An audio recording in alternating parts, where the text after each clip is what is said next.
हिंदवी स्वराज्याचे सरसंस्थापक छत्रपती शिवरायांना मानाचा मुजरा करतो। खऱ्या अर्थानं समाजामध्ये समता आणण्याकरता आणि बहुजनांपर्यंत शिक्षणाचा प्रसार करण्याकरता ज्यांनी एक मोठा संघर्ष उभारला ते क्रांतीसूर्य महात्मा ज्योतिबा फुले आणि क्रांतीज्योती सावित्रीबाई फुले यांच्या चरणी नतमस्तक होतो। भारतीय राज्यघटनेचे शिल्पकार भारतरत्न डॉक्टर बाबासाहेब आंबेडकर यांना मानवंदना अर्पित करतो। आणि आजच्या कार्यक्रमामध्ये मंचावर उपस्थित असलेले राज्याचे महसूल मंत्री माननीय चंद्रशेखर बावनकुळेजी, ओबीसी विभागाचे मंत्री श्री अतुल सावेजी, राज्यमंत्री पंकज भोयरजी, राज्यमंत्री आशीष जायसवालजी, खासदार श्यामकुमार बर्वेजी, आमदार कृष्णाजी खोपड़े, आशीषजी देशमुख, प्रवीणजी दटके, विकासजी ठाकरे, परिणयजी फुके, चरणसिंगजी ठाकूर, संजयजी मेश्राम, या ठिकाणी विशेष रूपाने उपस्थित असलेले राष्ट्रीय ओबीसी महासंघाचे अध्यक्ष बबनरावजी तायवाडे, सुधाकररावजी कोहळे, सुधीरजी पारवे, अशोकरावजी जीवतोडे, हेमंतजी काळमेघ, दयाशंकरजी तिवारी, कैलासजी राऊत, अविनाशजी ठाकरे, रमेशजी सिंगारे, मिलिंदजी नारंगे, विपिनजी टनकर, मंचावरील सर्व मान्यवर, या ठिकाणी समोर उपस्थित सर्व विद्यार्थी आणि उपस्थित सर्व मान्यवर, भगिनी आणि बंधूंनो, आज अतिशय आनंदाची गोष्ट आहे की गेल्या काही वर्षापासून सातत्याने आपलं जे स्वप्न होतं की महाज्योतीच्या कार्यालयाची आणि प्रशिक्षण संस्थेची इमारत या ठिकाणी तयार व्हावी, त्याचं भूमिपूजन हे नुकतंच आपण या ठिकाणी केलेलं आहे। आणि नागपूरच्या या सिव्हिल लाईन्सच्या भागामध्ये येत्या काळामध्ये या दोन्ही इमारती अतिशय सुंदर अशा प्रकारचं, आधुनिक अशा प्रकारचं ज्याचं डिझाईन आहे आणि सर्व प्रकारे आमच्या ओबीसी समाजाला ज्या केंद्रातनं न्याय देता येईल अशा प्रकारच्या सगळ्या व्यवस्था ज्या ठिकाणी आहेत अशा प्रकारची संस्था आज उभारण्याचं काम या भूमिपूजनाच्या माध्यमातून आपण सुरू केलंय। खरं म्हणजे 2014ला ज्यावेळी मुख्यमंत्री म्हणून मी पहिल्यांदा शपथ घेतली आणि कामकाजाला सुरुवात केली, त्यानंतर पहिलं काम जर मी काही केलं असेल तर राज्यामध्ये ओबीसी मंत्रालय मी स्थापन केलं। ओबीसी समाज जो राज्यातला बहुसंख्य बहुजन अशा प्रकारचा समाज आहे, 350 वेगवेगळ्या जाती या ओबीसी समाजाला रिप्रेझेंट करतात, अशा सगळ्यांचा हा एक मोठा समूह आहे। पण या समूहाकरता लक्षित अशा प्रकारचा राज्यात कुठलाच कार्यक्रम नव्हता। या समाजाच्या उत्थानाकरता लक्षित अशा प्रकारची कुठलीच व्यवस्था नव्हती आणि म्हणून आम्ही हा निर्णय केला की ओबीसी मंत्रालय स्थापलं पाहिजे आणि या मंत्रालयातनं काही लक्षित कार्यक्रम हे आपण ओबीसी समाजाकरता हातामध्ये घेतले पाहिजेत, ज्यातनं समाजाची सामाजिक आर्थिक प्रगती ही साधण्याकरता वेगवेगळ्या योजना आपल्याला सुरू करता येतील आणि त्यातनं चांगल्या प्रकारे आपल्याला समाजामध्ये आमची जी नवीन पिढी आहे या पिढीच्या जीवनाला एक आकार देता येईल। आपल्या सगळ्यांना माहिती आहे महात्मा ज्योतिबा फुले आणि क्रांतीज्योती सावित्रीबाई फुले यांनी शिक्षणाचं केवळ महत्त्व आपल्याला सांगितलं नाही, तर महात्मा ज्योतिबा फुले हे उत्तम समाज सुधारक तर होतेच, पण ते अत्यंत उत्तम व्यवसायी होते. त्यांनी व्यवसायामध्येही अतिशय उत्तम अशा प्रकारचं काम करून दाखवलं होतं. आणि म्हणून त्यांची इच्छा होती की समाजातला आमचा प्रत्येक व्यक्ती हा केवळ शिकला पाहिजे इथपर्यंत नाही, तर तो स्वतःच्या पायावर देखील उभा राहिला पाहिजे, अशा प्रकारची त्यांची इच्छा होती. आणि म्हणून या समाजाला कुठेतरी सुशिक्षित करण्याकरता, समाजाला पुढे नेण्याकरता या ठिकाणी आपण वेगवेगळ्या योजना सुरू केल्या.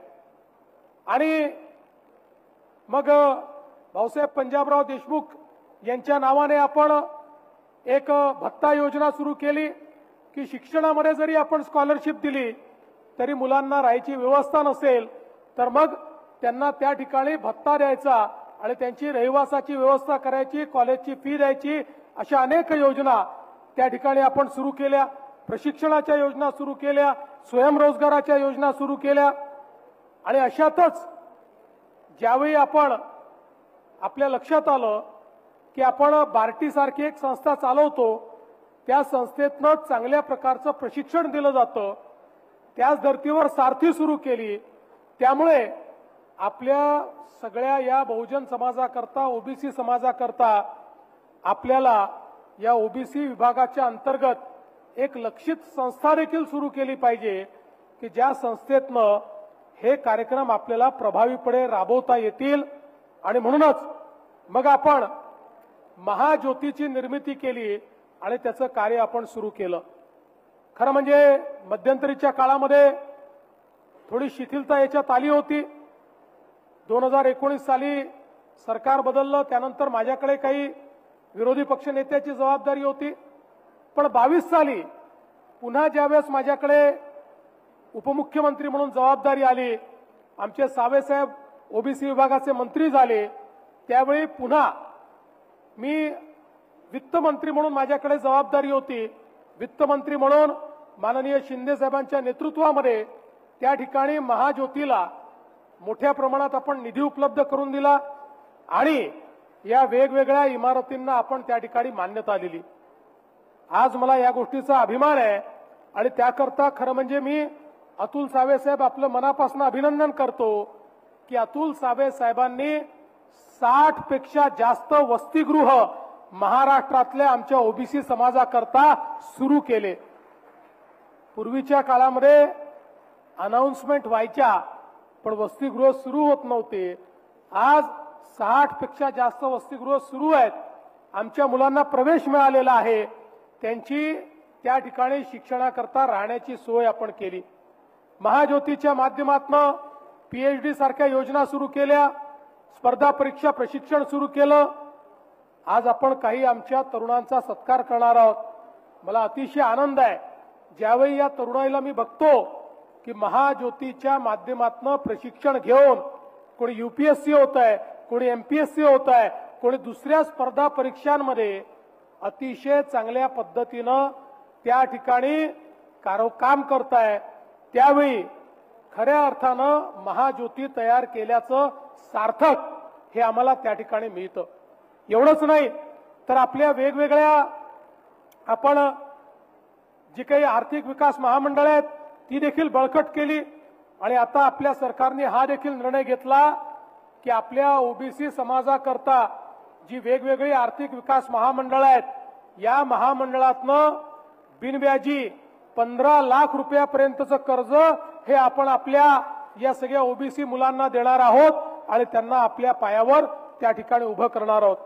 3 लाखापर्यंत तर आपण निर्णय केलाय. कुठलीही तारण नाही, कुठली गॅरंटी नाही, कुठलंही त्या ठिकाणी बिना गॅरंटीचं कर्ज हे आमच्या मुलांना देण्याचं काम हे करण्याचा निर्णय आपण या ठिकाणी घेतला, जेणेकरून आपली मुलं ही पायावर उभी राहिली पाहिजे.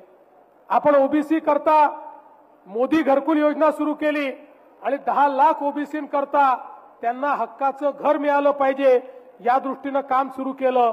मला अतिशय आनंद आहे की पूर्वीच्या काळात एससी आणि एसटी करता आपल्याला मोठ्या प्रमाणात केंद्र सरकारकडूनही घरांकरता पैसे मिळत होते, पण ओबीसी समाजाकरता त्या तुलनेनं पैसे कमी मिळत होते.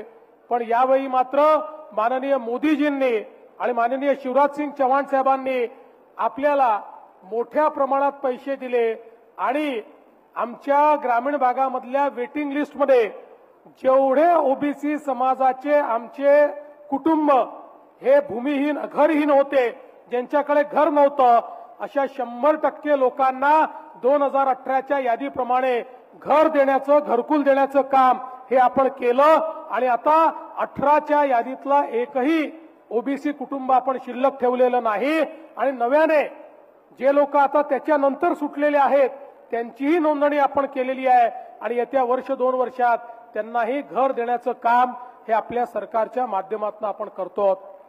आज ओबीसीची नॉन क्रिमिलियरची मर्यादा ही देखील 8 लाखापर्यंत आपल्या सरकारने नेली आणि सगळ्या प्रकारे आमच्या ओबीसी बांधवांकरता वेगवेगळ्या योजना तयार करण्याचं काम आपण केलं आहे।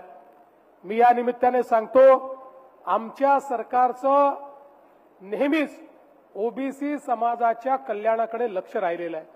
कारण आमचं हे ठाम मत आहे की जसं आपल्या महाराष्ट्रामध्ये एससी एसटी सारखे वंचित घटक यांचा विकास जोपर्यंत होत नाही तोपर्यंत महाराष्ट्राचा विकास होऊ शकत नाही, तसंच या महाराष्ट्रातला बहुजन समाज असलेला आमचा हा जो संपूर्ण ओबीसी घटक आहे याचा विकास करणं ही देखील राज्याची जबाबदारी आहे आणि तो विकास जोपर्यंत होत नाही तोपर्यंत आपण विकासाची जी काही संकल्पना मांडतोय ती पूर्ण होणार नाही।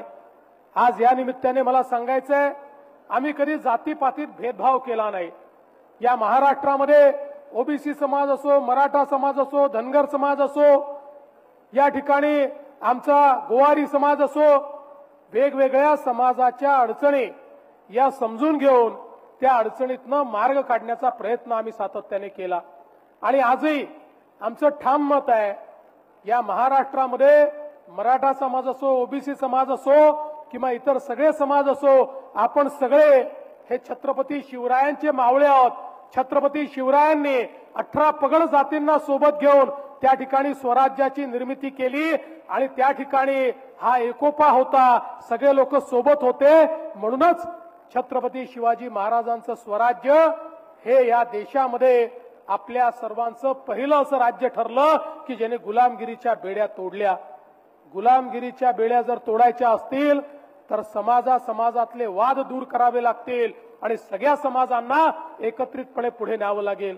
आणि म्हणून मी पुन्हा एकदा या ठिकाणी सांगतो, कुठल्या समाजाचं काढायचं, दुसऱ्या समाजाला द्यायचं, अशा प्रकारची कुठली भूमिका हे सरकार तरी कधी स्वीकारणार नाही।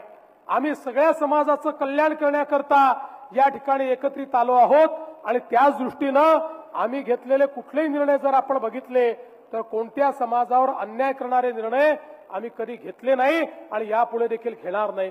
म्हणून मी आपल्याला निश्चितपणे सांगतो, ज्या ठिकाणी मराठा समाजाला न्याय देण्याची वेळ आली त्या ठिकाणी मराठा समाजाला न्याय दिला, पण मराठा समाजाला न्याय देत असताना ओबीसी समाजावर आम्ही कधीच अन्याय केला नाही आणि ओबीसी समाजाच्या पाठीशी पूर्ण ताकदीने आणि खंबीरपणे आम्ही उभे आहोत। यापुढे देखील मी आपल्याला सांगू इच्छितो, महाराष्ट्रामध्ये वेगवेगळ्या समाजांचे प्रश्न आहेत, हे सगळे प्रश्न सोडवण्याच्या दृष्टीनं आपलं सरकार हे सातत्याने पुढाकार घेईल आणि निश्चितपणे प्रत्येक समाजाला पुढे नेण्याचं काम आपल्या सरकारच्या माध्यमातून होईल। मी पुन्हा एकदा आपल्या सर्वांना आश्वस्त करतो, ओबीसी समाजाकरता आजवर वेगवेगळे निर्णय घेणारे हे सरकार आहे। मगाशी बावनकुळे साहेबांनी सांगितले, खरं आहे, ज्या प्रकारचा निर्णय झाला होता त्या निर्णयामुळे जवळपास 12 जिल्ह्यांमध्ये तर एकही जागा ओबीसी करता आरक्षित राहणार नव्हती, एकही नाही। एकही ओबीसीचा नगरसेवक, जिल्हा परिषद सदस्य, ग्रामपंचायत सदस्य त्या ठिकाणी राहिला नसता। आम्ही सुप्रीम कोर्टामध्ये भांडून त्या ठिकाणी बाजू मांडून संपूर्ण 27% आरक्षण परत आणलं आणि आज महाराष्ट्रामध्ये आता ज्या निवडणुका होऊ घातलेल्या आहेत या निवडणुकांमध्ये प्रत्येक जिल्ह्यामध्ये 27% ओबीसीच्या आरक्षणासहितच या निवडणुका या ठिकाणी पार पडतील आणि आमच्या ओबीसी समाजाला त्या ठिकाणी राजकीय आरक्षणापासून वंचित ठेवण्याचं जे काही षडयंत्र झालं होतं त्यातनं बाहेर काढण्याचं काम हे आमच्या सरकारने या ठिकाणी केलं आहे आणि म्हणूनच आजचा दिवस अत्यंत महत्वाचा आहे। आज आपण या इमारतीचं भूमिपूजन केलं आहे।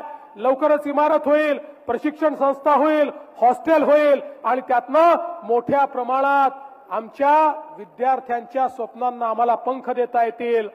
आज महाज्योतीमुळे आमच्या लक्षात आलंय आमच्या ओबीसी समाजामध्ये होतकरू विद्यार्थी नेहमीच होते, पण त्यांच्या स्वप्नाला पंख देण्याकरता व्यवस्था नव्हती। छोटीशी व्यवस्था उभी केली आणि आमच्या विद्यार्थ्यांनी भरारी घेणं सुरू केलं। पुढच्या काळामध्ये हीच गगन भरारी आमचे ओबीसी विद्यार्थी घेताना आपल्याला पाहायला मिळतील हा विश्वास व्यक्त करतो आणि माझं बोलणं संपवतो। धन्यवाद। जय हिंद, जय महाराष्ट्र।